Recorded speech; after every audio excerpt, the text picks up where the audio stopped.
Salut à tous et bienvenue parmi nous en ce nouveau rendez-vous que vous propose le Soir d'Algérie, une série de rencontres avec les Algériens du monde. J'ai envie de dire des femmes et des hommes intéressants. Il faut marquer le féminin, masculin, faire des points, ajouter des E et des S. Il faudra s'y habituer même à l'oral. En tout cas, nous avons le plaisir aujourd'hui de retrouver Edina Eftisen. Bonjour.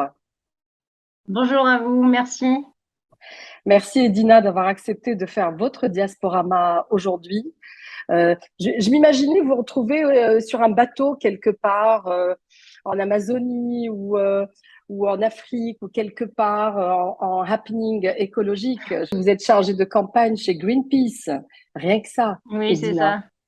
Alors, Écoutez, j'aurais bien aimé être sur un bateau ou quelque part en Amazonie, mais bon, voilà, malheureusement, je suis plutôt chez moi. oui. Mais merci de m'avoir invitée. Oui, je suis chargée de campagne énergie fossile, donc c'est tout ce qui concerne pétrole et gaz chez Greenpeace France. Ouais. Oui, oui. Alors, c'est formidable. Je ne sais s'il y a beaucoup d'Algériens à Greenpeace d'ailleurs. Est-ce que vous en avez rencontré? Il y a d'autres Algériens, d'autres Français d'origine algérienne. Oui, Euh, mais oui, bien sûr qu'il y a un peu de tout. Après, peut-être qu'il n'y en a pas encore beaucoup, mais en espérant qu'il y en ait plus. oui. On est partout. Ça confirme, ça confirme ce qu'on dit depuis toujours. Alors, dites-nous, Edina, comment arrive-t-on à Greenpeace? Comment arrive-t-on dans cette superbe et grande organisation internationale non gouvernementale? Vous nous direz tout à l'heure pourquoi, mais j'aimerais savoir comment vous y êtes arrivé. Alors comment? On va dire que c'est plutôt suite à un parcours, parce que j'ai toujours été dans l'environnement, j'ai toujours été attachée à la protection de l'environnement. J'ai fait toutes mes études en écologie.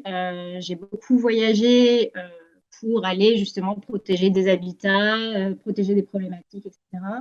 Et en fait, c'est un parcours naturel où, après avoir travaillé pour d'autres associations, mon militantisme aussi s'est forgé. Et l'association qui, pour moi, pouvait répondre à ce besoin de militantisme, c'était Greenpeace, pour plusieurs raisons dont je Oui, peux bien beaucoup sûr. expliquer. Oui, oui. Mais oui, Greenpeace, pour moi, me permettait de vraiment mener campagne pour la protection du climat et de la biodiversité. C'est une organisation qui est indépendante financièrement.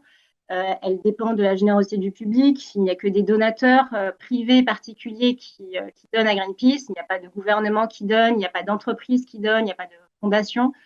Donc en fait, on a une liberté d'expression, une liberté d'agir, bien sûr avec le respect des donateurs et la responsabilité qu'on a vis-à-vis d'eux, mais c'est cette liberté et cette radicalité qui me plaisait chez Greenpeace, Oui. où on peut vraiment mener des combats et se concentrer sur ce qu'on a à dire plus que ce qu'un mécène pourrait vouloir nous faire dire. Oui, cette organisation qui existe maintenant depuis une cinquantaine d'années, qui est sur tous les continents, plus de 50 pays, plus de 55 pays, c'est énorme quand on voit le parcours de Greenpeace, parti du Canada il y a une cinquantaine d'années, voilà, donc porté par des fondateurs qui s'opposaient aux essais nucléaires américains en Alaska, n'est-ce Absolument, pas? ouais. Voilà, voilà. Absolument. Bah, ça a commencé comme ça a commencé par un groupe d'amis qui voulaient se Oui, battre et voulait montrer, rendre visible l'invisible, comme il disait. C'est-à-dire qu'il y avait ces déchets nucléaires qui étaient jetés en pleine mer, personne n'était au courant de ce qui se passait, personne ne savait qu'on polluait les océans, qu'on jetait comme ça des déchets nucléaires en plein océan, et ils sont allés filmer ça, ils sont allés montrer ça au grand public pour une prise de conscience. Pour une prise de mhm, conscience et pour que les gens puissent agir et intervenir auprès de leur gouvernement, etc. oui. Alors, vous nous avez pas dit exactement comment vous avez rejoint Greenpeace. Vous avez fait une demande, vous êtes présenté, vous avez envoyé Ah oui, oui. comment on appelle Alors, ça, une bien demande sûr, spontanée oui. de Oui, non, recrutement. absolument. En fait, je connaissais déjà Greenpeace parce que, étant déjà dans une autre association, j'étais au WWF aussi avant.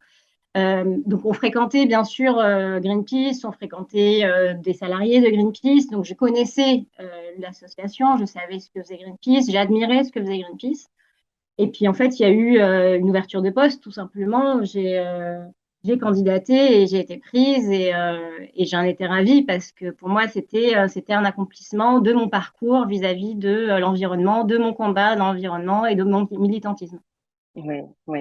Alors, j'imagine que vous n'avez pas commencé directement comme chef de campagne, responsable de campagne. Si, si, ouais. Alors, si, directement? Ouais, Ah directement, bon, ouais. bon, formidable, formidable. Félicitations. Alors, en quoi consiste votre mission exactement?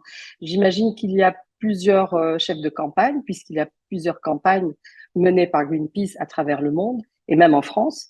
Donc, en quoi consiste votre mission exactement? Bah, en fait, la mission de Greenpeace, partons déjà de la mission elle-même de Greenpeace, c'est la protection du climat et de l'environnement. C'est la mission Mhm, numéro un, c'est-à-dire sauver la biodiversité, faire en sorte qu'il y ait des vraies actions pour lutter contre le changement climatique. Donc ça, c'est les deux missions principales. Et au sein de Greenpeace, il y a différentes thématiques, comme vous l'avez cité. Il y a la thématique océan, il y a la thématique forêt, il y a la thématique énergie, avec tous les types d'énergie qu'il y a, que ce soit nucléaire, énergie renouvelable, énergie fossile, donc pétrole et gaz. Il y a agriculture, donc il y a ces différentes thématiques et il y a des équipes pour toutes ces thématiques. Moi, j'ai mhm, directement intégré l'équipe océan d'abord, très vite, il y a un lien qui se fait beaucoup entre l'océan et les projets pétroliers, parce que souvent, les projets pétroliers se font sur des plateformes au large qui peuvent menacer les écosystèmes marins. Donc, en mhm, fait, j'ai commencé par être chargée de campagne océan, c'est-à-dire qu'en fait, j'apporte de l'expertise par rapport aux problèmes qui peuvent subvenir au sein des écosystèmes marins à cause des activités humaines, toujours souvent à cause d'entreprises ou souvent à cause de mauvaises lois ou gestion de gouvernement. Et là, mhm, ça avait commencé avec un projet de Total au Brésil. Total voulait ouvrir un nouveau gisement pétrolier au large du Brésil, près d'un écosystème menacé, très méconnu, qui venait d'être plus ou moins redécouvert, et enfin, dont on ne savait pas grand-chose. Et la mhm, question, c'était de dire non, ça suffit à cause d'activités humaines, en plus à cause du pétrole, qui est la cause numéro un du changement climatique. Il n'est pas question de laisser cette entreprise française aller détruire des écosystèmes marins précieux, uniques au Brésil. Donc en fait, on a mhm, commencé comme ça, avec ce lien entre océan et pétrole très rapidement. Alors, on a gagné ce projet au Brésil, c'est-à-dire que Total n'a pas pu mettre en place son projet, cette plateforme pétrolière au Brésil. On a pu sauver cet écosystème, en tout cas vis-à-vis de Total. Mais même si on avait gagné ce projet, des projets, on peut en gagner plein. Ça ne veut pas pour autant dire que l'industrie pétrolière ou Total s'est effondrée. Donc derrière, il a fallu continuer à faire du plaidoyer pour pousser Total à arrêter d'ouvrir de nouveaux projets, pour arrêter le greenwashing de Total qui parle énormément de climat, qui parle énormément d'engagement vis-à-vis de l'environnement, mais qui en parallèle développe de plus en plus de projets et ces projets détruisent climat, environnement, habitat, mènent à des déplacements de population, etc. Donc on a mhm. continué à lutter derrière sur des Oui. sujets très spécifiques pétroliers et gaziers. Oui, ils se sont engagés d'ailleurs justement à respecter les lois et à les mettre Ben, en pratique. ouais. Vous vous battez pour la protection des espèces animales marines comme les baleines, bien entendu, ou d'autres espèces animales également sur Terre. Quel est le combat dont vous êtes le plus fier, que vous avez réussi à titre individuel ou collectif, hein, et qui soit récent? Mais pour lequel vous êtes très fier et celui qui vous tient encore à cœur et pour lequel vous travaillez. Les combats qui m'ont plu ou qui me tiennent le plus à cœur, bah, bien sûr, il y a le premier qu'on a réussi à gagner au Brésil pour différentes raisons, parce que c'était le premier pour moi chez Greenpeace, parce que c'est pas rien de gagner contre Total, c'est vraiment très symbolique de la lutte David contre Goliath. C'était vraiment ça. Et surtout parce qu'il y avait différents acteurs impliqués. Il y avait des Brésiliens au Brésil qui ne Oui, voulaient pas qu'on vienne détruire leur écosystème, des communautés oui. locales qui allaient être Mhm, impactées, leur pêcherie allait être impactée, leurs habitats allaient être impactés. Il y avait Greenpeace Brésil, nos collègues brésiliens qui se sont beaucoup battus avec nous. Il y avait même des personnes au sein même de l'administration brésilienne qui vraiment prenaient conscience qu'il y avait un problème et c'est grâce à eux qu'on a mené combat. Et il y a tous ces Français et toutes ces personnes du monde entier qui nous ont accompagnés parce que on a mobilisé le monde entier contre ce projet. Et c'est ça qui faisait chaud au cœur, c'est vraiment de voir qu'il y avait tout ce monde-là qui pouvait avoir un message commun, une vision commune, une lutte commune, et en fait, on a réussi. Donc ça bien sûr, ça m'a beaucoup tenu à cœur, et le fait que ce soit qu'il y ait eu une réussite à la fin, bah voilà, ça permet de se rebooster, de se remotiver, de se dire que oui, on peut y arriver. Mhm. Il y a encore beaucoup d'autres projets qui m'ont tenu à cœur. Il y en a un récent qui n'a absolument rien à voir, mais qui est aussi très symbolique. Moi, je travaille beaucoup sur l'entreprise Total parce qu'elle est très symbolique de l'énergie fossile, les énergies fossiles, pétrole et gaz en France. Des entreprises comme Total veulent beaucoup un petit peu ce qu'on appelle brainwasher les étudiants des grandes écoles comme l'école polytechnique. Et avec les étudiants de Polytechnique, on s'est battu ensemble pour que Total n'installe pas un de ses bâtiments, de sa direction, au sein même du campus étudiant pour influencer les futurs étudiants et élites. Mhm. Donc, c'est ce qu'on appelle le soft power, c'est ce qu'on appelle l'influence par voilà, la présence au quotidien auprès des étudiants, pendant leurs stages, pendant leurs conférences, pendant leurs études, etc. Et ça, on dit non, l'éducation doit être indépendante, elle ne doit pas être influencée par les entreprises privées et surtout pas par les entreprises privées qui ont des activités climaticides comme Total. Et ensemble, avec ces étudiants, on s'est battu. C'est d'abord eux qui ont commencé cette lutte. Et pourtant, personne ne se doutait que des étudiants de Polytechnique pouvaient être contre Total. Eh bien, si, parce que les étudiants d'aujourd'hui se rendent compte qu'il y a un vrai problème. Et avec eux, on a réussi à faire en sorte, après de moultes batailles, que Total ne puisse pas installer son bâtiment et renonce à construire son bâtiment au sein du campus. Donc ça, c'est symbolique. C'est pas aussi gros peut-être qu'un projet comme au Brésil, mais c'est vraiment très symbolique et c'est Non, très, mais très significatif pour l'avenir et pour ouais. ce que les étudiants aujourd'hui veulent. Donc voilà, ça, c'est un combat Il y a qui une prise de m'a... conscience, oui, oui. On sent Ouais, il il y y a a une une prise prise de de conscience très conscience importante. collective, y compris chez les entreprises. Aujourd'hui, donc on ne peut pas faire fi de cela. Il y a d'autres victoires dont on peut se réjouir. Greenpeace, bien sûr, la toute première action qui mettait fin à la campagne d'essais nucléaires américaine en Alaska, les actions qui mettent fin au massacre des phoques, des baleines, des actions directes menées dans la forêt amazonienne, vous en avez parlé tout à l'heure, la convention de Bâle qui interdit l'exportation de déchets toxiques, etc. Donc c'est encourageant, effectivement. Et pourtant, on se dit aujourd'hui, devant les défis climatiques et les problèmes énergétiques, que voilà, beaucoup de choses n'ont pas été faites à temps ou comme il fallait. Alors, ma question, c'est le regard que vous portez aujourd'hui, Edina, sur la situation environnementale, mais cette fois-ci de l'autre côté de la Méditerranée, en Algérie. Je sais que vous vous rendez souvent en Algérie, que vous avez votre famille.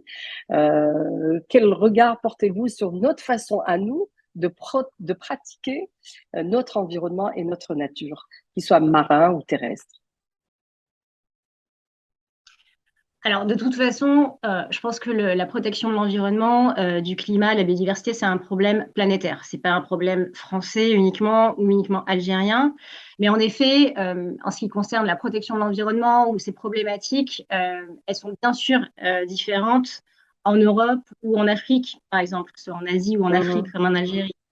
Sur les questions pétrolières et gazières, c'est vrai que c'est un sujet assez problématique dans le sens où il y a des pays comme l'Algérie ou d'autres pays qui dépendent énormément des ressources pétrolières et gazières. Donc là, la question, c'est plus de dire comment investir davantage dans des énergies propres et d'avenir, comment protéger davantage les écosystèmes à l'avenir et essayer justement de miser sur des énergies plus propres, même si aujourd'hui c'est compliqué de transitionner. On ne demande pas à ce qu'on arrête tout d'un coup et qu'on passe aux énergies renouvelables. Ce n'est pas possible, Mhm. surtout dans des pays comme l'Algérie. La question, c'est de se dire peut-être qu'il faut davantage réfléchir à des stratégies d'avenir et se dire comment développer, même si aujourd'hui on développe encore du pétrole et du gaz, comment développer aussi en parallèle plus d'énergie renouvelable, de l'éolien, du solaire, etc., pour protéger notre planète, parce que notre planète, de toute façon, c'est notre maison.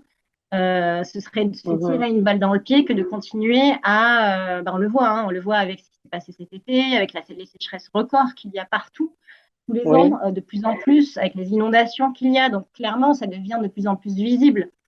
Et pas qu'en Algérie, pas qu'en France, pas qu'en Europe, partout dans le monde, on voit qu'il y a des catastrophes, des feux, des incendies, etc. Donc, et ça crée des déplacements de population. Donc voilà, ce serait vraiment se tirer une balle dans le pied que de ne pas protéger son propre environnement et sa maison. oui, C'est oui, vraiment oui. prendre soin de nous-mêmes et de notre Mm. avenir. Donc il y a plein de choses qu'on pourrait faire dans des pays comme l'Algérie ou dans des pays dans l'Afrique ou dans des pays d'Amérique du Sud, c'est-à-dire protéger son littoral. L'Algérie a un magnifique littoral, la protéger contre la pollution plastique, protéger ses pêcheries pour que les gens puissent subvenir à leurs besoins grâce aux ressources piscicoles, protéger ses forêts contre les sécheresses, les incendies, etc., protéger Ouais. ses Vous habitats. avez l'occasion, L'Algérie oui, pardon, vous avez l'occasion d'intervenir auprès de, bah, soit du gouvernement, soit des institutions algériennes ou des associations, par exemple. Il y a pas mal d'associations en Algérie qui activent dans ce sens, des Alors séminaires également. Voilà. Mm. ouais, moi personnellement non, parce que c'est pas du tout mon sujet et c'est pas du tout un pays sur lequel j'interviens.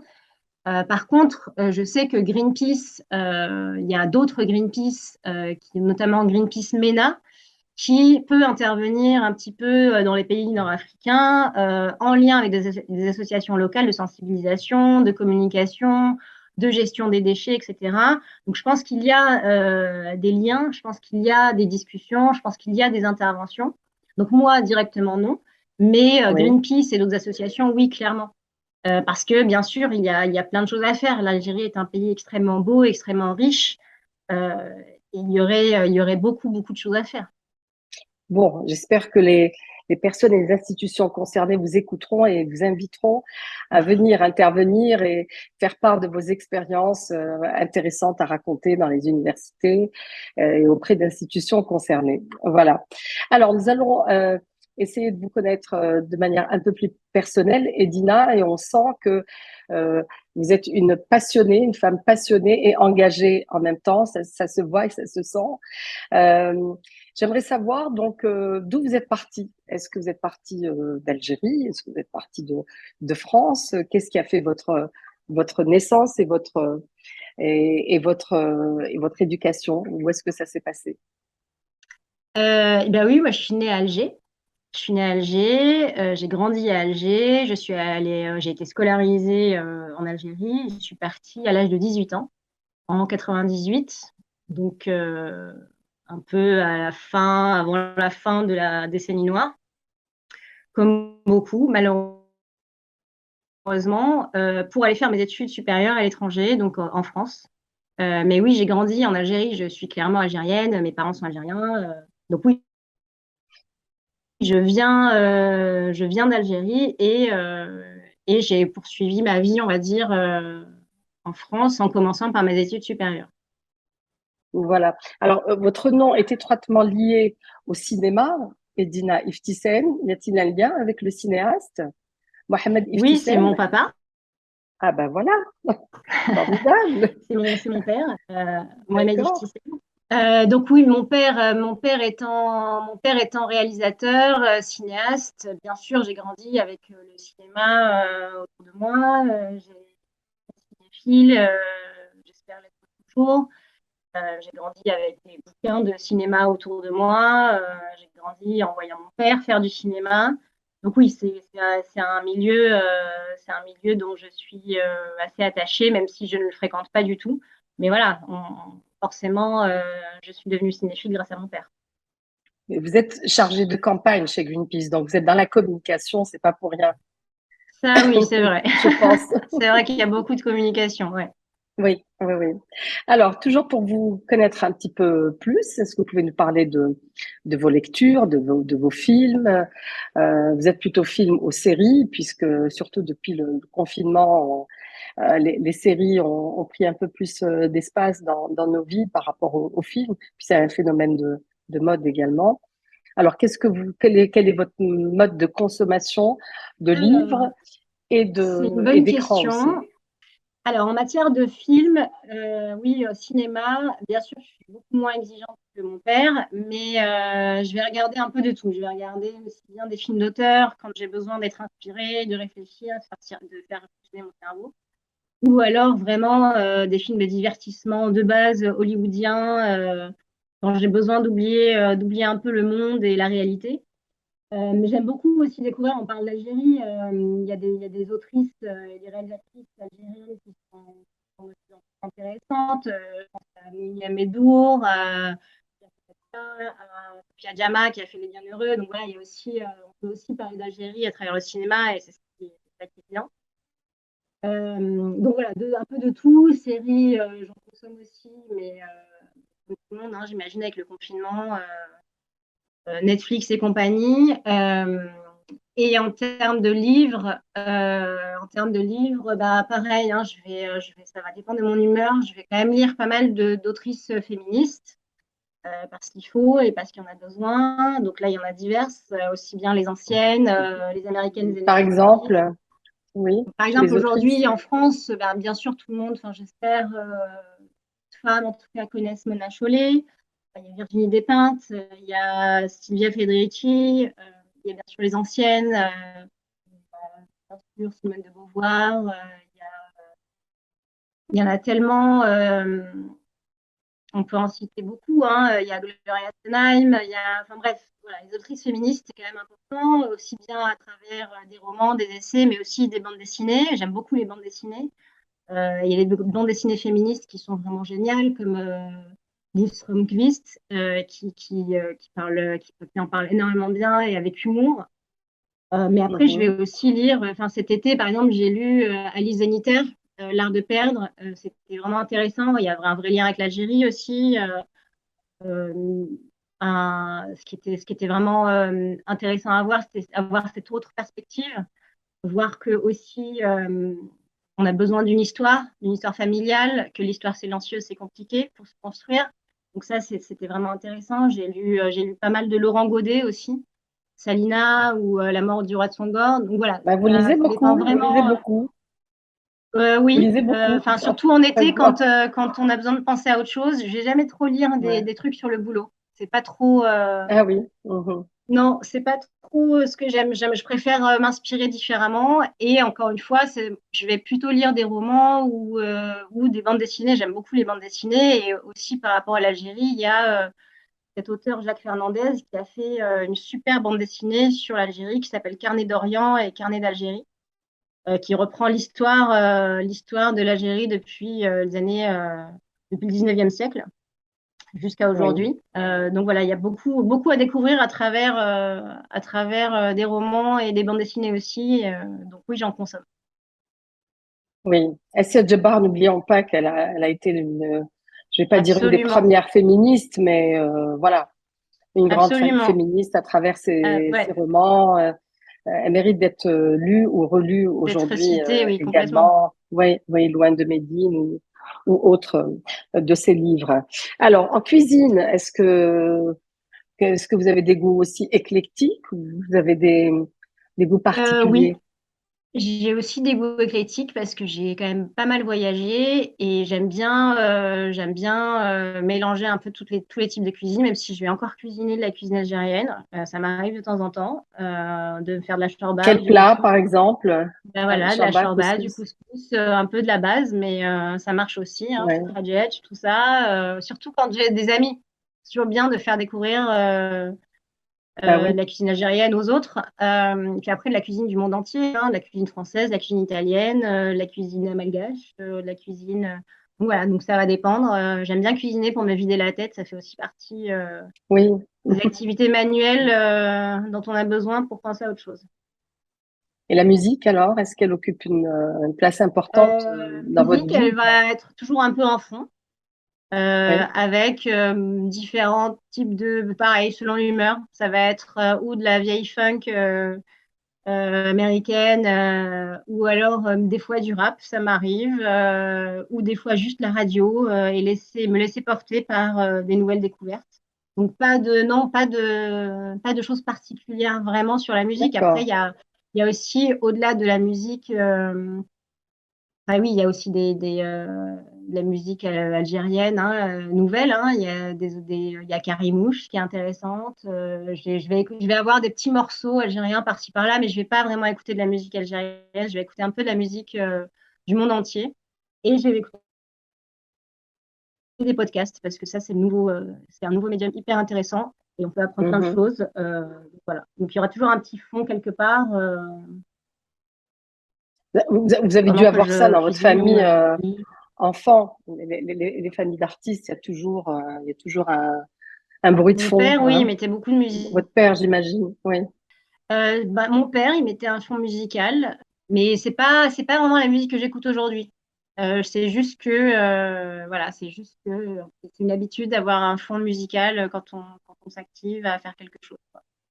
Pour terminer, alors, Edina Iftisen, la question rituelle de Diasporama, qui concerne le jour du grand départ, le jour où vous avez quitté l'Algérie pour aller étudier en France, en faisant votre valise. Quel est l'objet précieux ou cher à vous que vous avez emporté, vous teniez à emporter dans votre valise? Mais alors là, c'est une très bonne question. Ça fait bien longtemps, donc je ne m'en rappelle pas. Mais me connaissant, et en plus, je ne suis pas partie en me disant je ne reviendrai jamais. C'est pas du tout comme ça que je suis partie. Je suis partie faire mes études, donc c'était pas un départ, au revoir l'Algérie et plus jamais. Donc c'était pas comme ça. Mais me connaissant, je sais que j'ai pris des photos de famille, des vieilles photos de famille, et j'ai dû piquer un bouquin dans la librairie de mon grand-père, dans la bibliothèque de mon grand-père. Voilà, des petits objets comme ça qui me rappelaient un petit peu mes Oui, grands-parents, ma famille. Mais encore une fois, c'était pas un départ avec un je ne reviendrai plus jamais. Donc, je ne l'ai pas vécu comme ça. Et puis, surtout, ça fait très longtemps. oui, Euh, et j'ai toujours, bien sûr, heureusement, ce lien avec l'Algérie. Il n'est pas parti.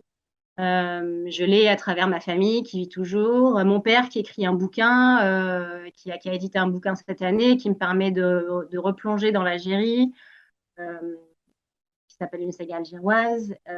Voilà, il y a encore des liens. Et puis l'Algérie, elle est en moi, en fait. J'ai grandi en Algérie. Je suis ce que je suis grâce à l'Algérie.